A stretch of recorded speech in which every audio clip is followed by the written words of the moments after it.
Hello guys, good morning. This is the last, maybe the last harvest that we could have kasi malamig na po. Malamig na ngayon.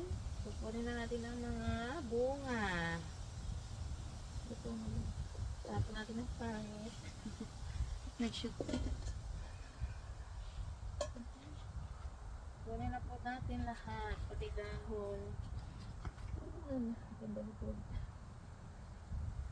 Ang bunga dito. Yan guys, ang parang itong bunga.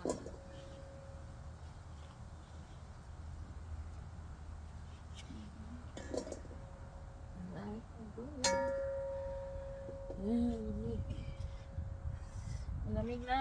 Para ma-early, ano ngayon? Early fall.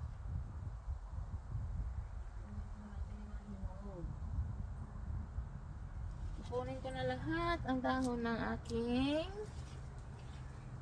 palaya kasi gugulangin natin. Pag-yellow na po.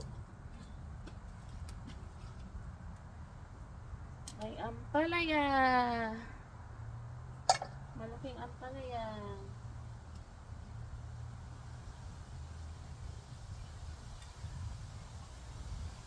May tomato. Ayan guys, ang dami.